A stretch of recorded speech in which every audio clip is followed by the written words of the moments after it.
Over the last couple of weeks, we've been having some very interesting conversations with TP-Link. Off the back of a video we put together about installing home Wi-Fi using the in-wall access points, they reached out to us wanting us to get some hands-on experience with more of their kit.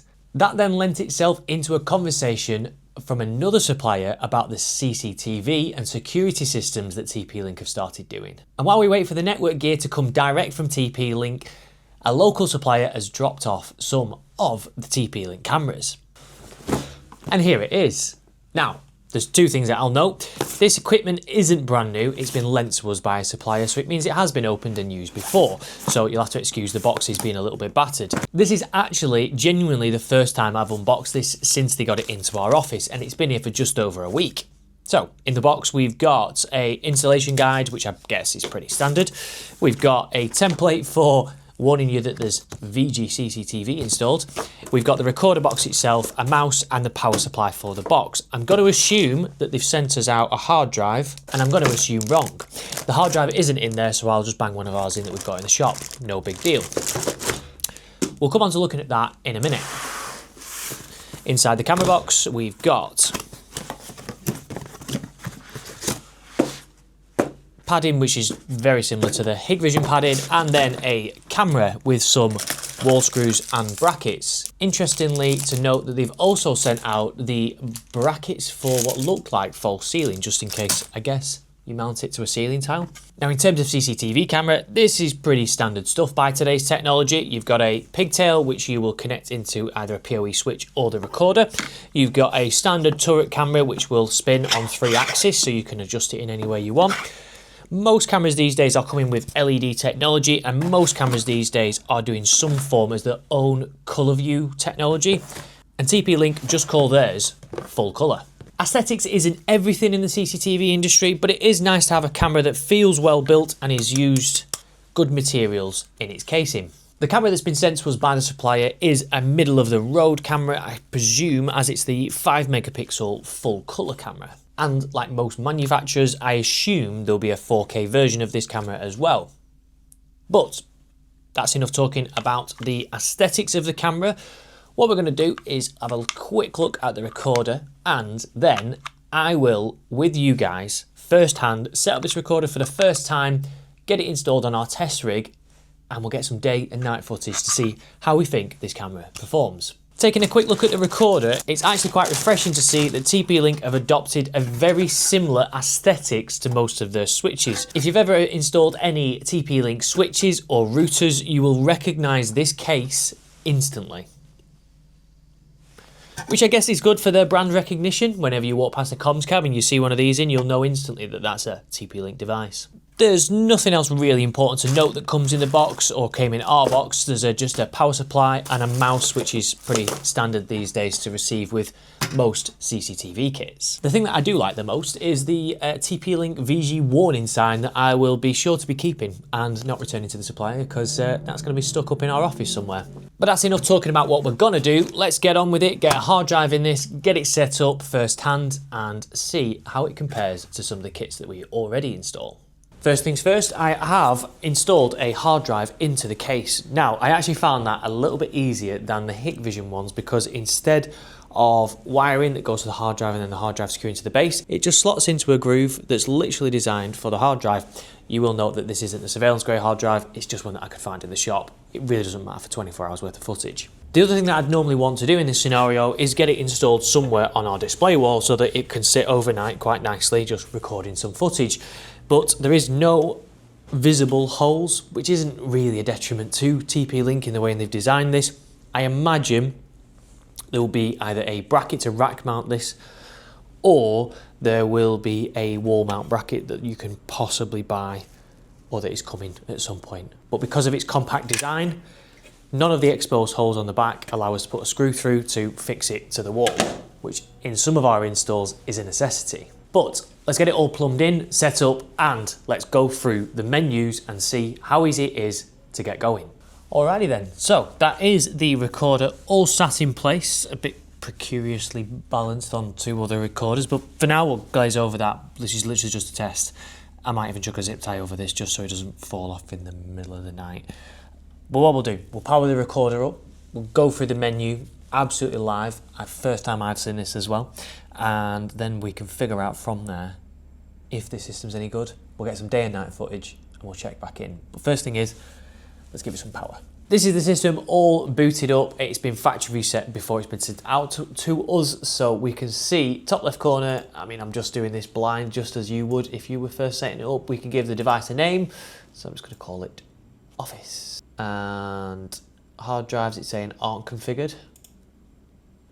So what we're going to do is go into that menu and initialize. This is all pretty standard CCTV type stuff. Although I am liking on this menu how it's not trying to guide me through a big wizard. Some of the other brands like HIC have a wizard you've got to follow step by step. On this one I can just do the bits that I want to do and ignore the bits that I'm not that bothered about. It has actually detected the device that's plugged into it, and it's even given us the device name, which is a serial number of a HIC camera. Just remembered I've not actually installed the TP-Link camera outside, so we'll get the recorder all set up and then I'll bob outside and we'll get the camera that's come with this kit installed. Network's disconnected, but I'm not too precious about the network for now. I suppose I could connect it up and then see how the app is. It's actually trying to add this device over the OnViv protocol, but it's probably going to fail because the password is possibly not the same as the recorder password that I've set. Yeah, it's just saying failing to add that camera, which is fine. I'm okay with that. What I will do in this scenario is I will download the VIGI app, I will set up the app for my phone, and then I can check on this during the night and also feedback to you guys how I think the app compares to the other brands that we installed. Now that I've connected it to the internet, it's now showing that the status is online. I can get the VIGI app, we'll download that. Now I bet you this is going to ask me to create an account, so just bear with me on this minute. Yeah, it recognises instantly that we've already got a TP-Link account. I'll save that password, accept that. Okay, that's my account all now set up and created, and it's just asking me to add a device. So I'm going to go through the normal steps that you would go through to add a CCTV device, scan a QR code, and it's going to go away and find that device. It's asked me to enter the device password to verify it, so I'm just going to pop that in, and it's continuing to add the device. That's saying it's complete, and there we are. It just shows like most other CCTV apps. There's no cameras on it right now, but let's get that installed in a minute. Flicking around the menu, it's pretty different to the other brands that we've come across before. Playback's down here. We'll dive more into the playback when we've obviously got some footage to playback. We can add a camera, we can go into settings and view information. Settings has got all the pretty standard stuff in it. This is starting to look more like some of the menus that we've seen before. We can do events. It's saying all available for channels, but that's just because there's no camera connected to it right now. So we can do motion detection events, we can do scenario change events, scene change events, intrusion detection, loitering detection, but I assume you're going to have the features built into the cameras on some of these to enable that. Network's probably just got all this on the network on. Cloud services, I imagine, is the cloud app, which is saying is linked to our Support at Harry Solutions account. And system on the end will give us information about firmware upgrades. So if you run into issues with it, I assume you can contact support and there'll be firmware versions that they'll be able to send you to rectify some of the issues. So that is the recorder pretty much set up as I would do it if I was installing this for the first time. The only thing that we need to do now is change the camera that's plugged in outside from the Hikvision one that's in there already, that the camera's actually recognised, and I'm pretty impressed that it's recognised it from its device name as a serial number. And it even tried to add it over OnViv, which is something I didn't think it would try and do. It fails because the password is incorrect. But I'll swap it for the TP-Link, the VIGI TP-Link one that's been sent out to us. We can get some day, night footage, I'll export it off. I'll play around with the app over the next couple of days and I'll come straight back to you.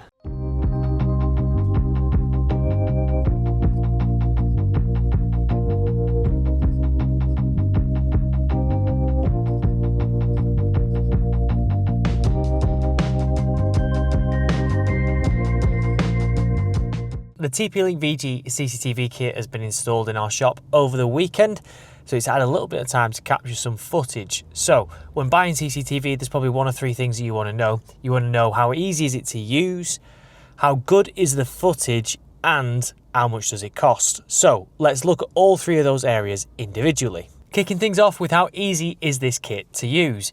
I've got a little test to run with the lads to see how quickly they can find a piece of footage, so let's start with that. As a bit of a challenge, I've asked the lads to find a section of footage that I created this morning. I basically walked out to the camera before I came into work and put a thumbs up to the camera. This will give us a rough idea of how easy it is to find footage on this TP-Link recorder. So I'm going to hand over to the lads and ask them to find the footage on the recorder. They've never done this before, by the way.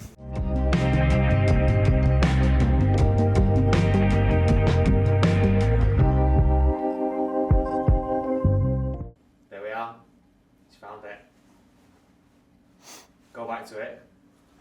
It would have always been at the beginning of the motion detection, I'd have said, because you'd have pulled up in a van. And again.